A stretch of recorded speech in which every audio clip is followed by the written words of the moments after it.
व चौसाळा याच्यामध्ये एक घाट आहे. त्या घाटाच्या थोडंसं साईडला डोंगराच्या मध्ये हे ठिकाण बसलेलं आहे. तो तिकडे धबधबा आहे, पाठीमागे दोन धबधबे. प्रॉपर मध्ये दर्शन वगैरे झालंय. तर चला आता निघूया. देखा तो जाना ये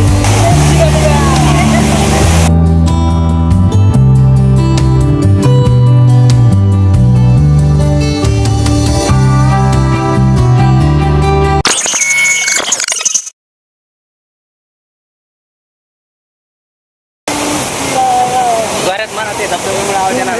देखा तो जाना ये क्यों दुनिया में आया. क्यों दुनिया में आया हूँ.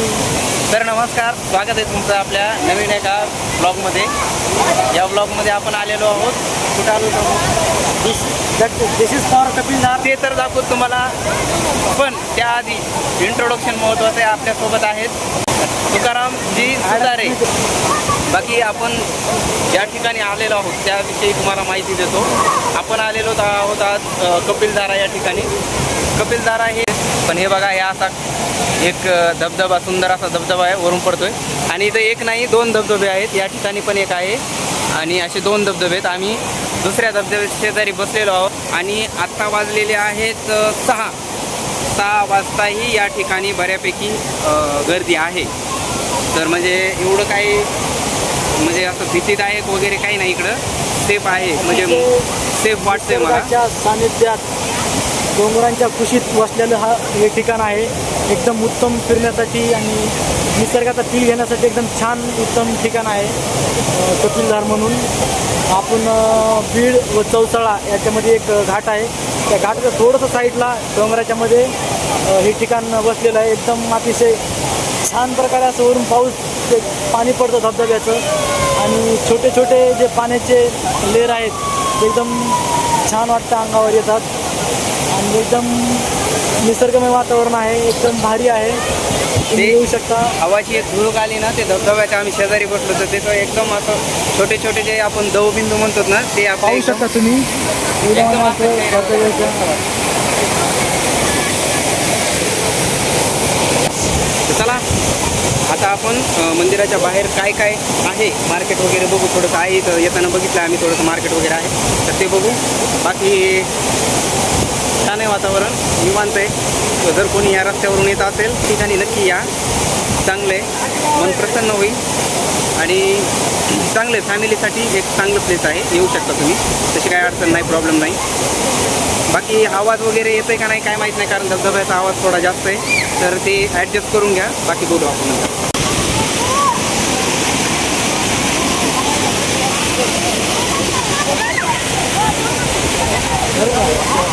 नाही ना, चला आता ही जागा बंद आहे, प्रवेश बंद आहे, तरी पण इथं लोक जातात. तर नियमांचं उल्लंघन करू नका. बाकी इथून बघा नजारा असा दिसतोय धबधब्याचा. इकडं प्रवेश बंद आहे बरं का. तुम्ही असे कारनामे जास्त पावसात करत जाऊ नका. तर ते बघा, इकडचं मंदिर आहे. चला या इकडून माहिती सांगू थोडीशी. आहे ते कोणत्या ठिकाणाहून आहे हे आपल्याला माहीत नाही, पण कदाचित पलीकडे जे गावं असतील किंवा दऱ्याखोऱ्या असतील त्याचं पाणी इकडे येत असेल. इथून त्याचा धबधबा निर्माण होऊन या ठिकाणाहून पाणी असं मला वाटतं कदाचित खाली गावाकडं किंवा शेतीसाठी उपयुक्त येत असावं. वरील मंदिर आहे, एकदम उत्तम, अतिशय छान, एकदम असं निसर्गाच्या खुशीत चादर, जुनी चादर अंगावर धुळं झोपले. याचं खोड जे आहे का ते खूप खाली आहे, परंतु जे म्हणजे इथं गट्टू वगैरे टाकलेत किंवा भरकाम जास्त झाल्यामुळं ते एवढं वरती आलं आहे. आणि त्याचा जो जिथून झाड पांजरल्या गेले तर तिथपर्यंत ते गट्टू आले, त्यामुळं अजून भारी दिसतंय ते. म्हणजे याच्यावरती मगाशी 2-3 मुलं पण खेळत होते. तर बाकी हे मस्त आहे आणि मंदिराचे शेजारी आहे आणि समोर एक वडाचं झाड आहे. असा निसर्ग वगैरे छान आहे.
कळेपुरव कसं असतं त्याच्यामध्ये जीवाची रिस्क खूप असते.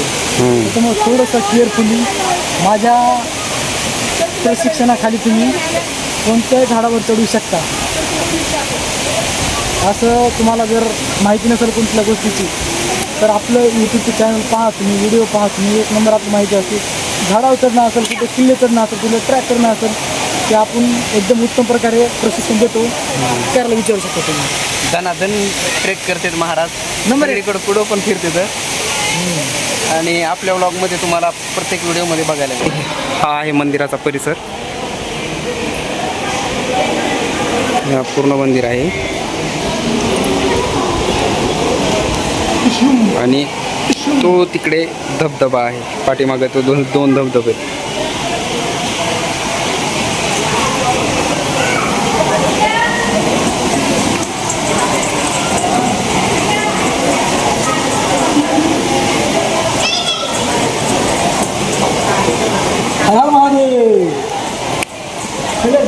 बाकी फॅमिलीसाठी वगैरे काय अडचण नाही, इथं भरपूर कॅमेरे आहेत. चला आता देवाचं दर्शन वगैरे करू. आतमध्ये कॅमेरा वगैरे अलाउड करतात का नाही काय नाही बघू.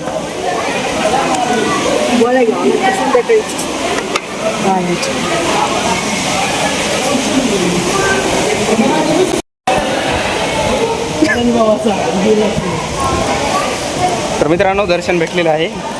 आतमध्ये मोबाईल अलाउड नाही त्यामुळं दर्शन व्हिडिओ वगैरे नाही काढला. तुम्ही सगळं कपाळावर चाललं. बाकी प्रॉपरमध्ये दर्शन वगैरे झाले तर चला आता निघूया. आणि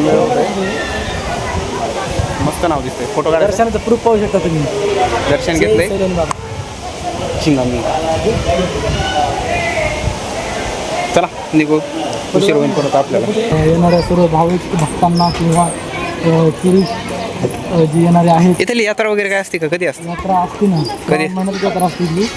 श्रावण महिन्यात. बाकी बघू शकता तुम्ही, हे मंदिराच्या फ्रंटचा व्ह्यू आहे. आणि आजूबाजूला जसं की भारतामध्ये प्रत्येक ठिकाणी तुम्हाला असे आजूबाजूला असे स्टॉल वगैरे, दुकानं वगैरे बघायला मिळतीलच. आणि सगळं मिळेल तुम्हाला इथे. पेढे वगैरे, भुट्टा खायचा आहे तुम्हाला? भुट्टा, पेढे घ्यायचे का? हां,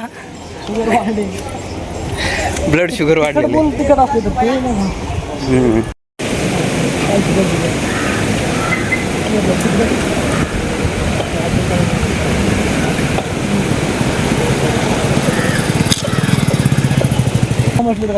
पुढे ते काय नाही ते गेलेत कुठून, कसं गेले तर काय मिळणार. हो, अरे हो. ती गुफा म्हणलं तर काय ते येणार. बाकी इथून बघा असा व्ह्यू आहे. थोडंसं समोर आलं की रस्त्यावरून आपल्याला दिसतंय हे मंदिर आहे जिथनं ज्या ठिकाणी आपण आलोत. महाराज राहत होते का आपल्यासारखे सामान्य माणसं राहत होते? महाराज राहत होते.